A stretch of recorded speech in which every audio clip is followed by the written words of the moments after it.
Before you start actively commuting to work, one of the best things you can do is map your commute.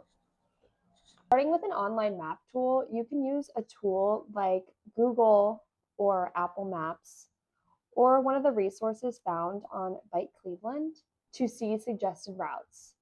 Right now, I'm on Google Maps, and at the bottom here, you can select what you want to see. So, because I'm going to be biking, I am going to select biking. Here I can see there's a key for what I can look for on the map that will tell me what I can expect on my commute. To start out my commute, I'm going to type on where I want to go, and then I will click directions. It will have me choose my starting point. So I am just going to say Tower City.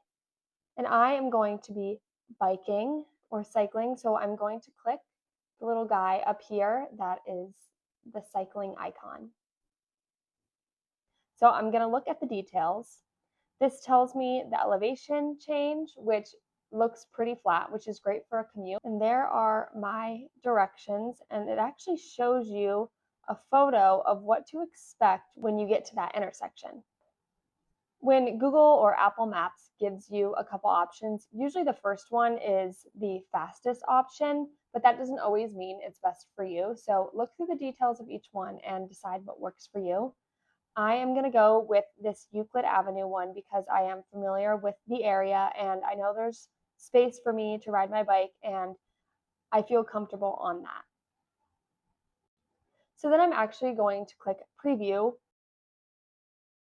which gives you turn-by-turn directions both on the map and then actually on satellite, which I think is pretty awesome. So you can just follow your route. If you just click through, and you can kind of get a sense of what to expect. Of course, here it's kind of on the wrong side of the road. You would actually be biking over here if you were following correct biking directions. So I'm just going to follow along. And then as I move, I can see my little person also moving down here. Okay, so I'm seeing there's this really big intersection. It definitely seems a little confusing on the map. So prior to me taking out my bike to actually get to work, I think on the weekend one day, I'm actually going to test out this bike ride to see how comfortable I feel and to figure out the best way for me to go on here because I definitely don't want to be overwhelmed during rush hour traffic or when I have a place to be.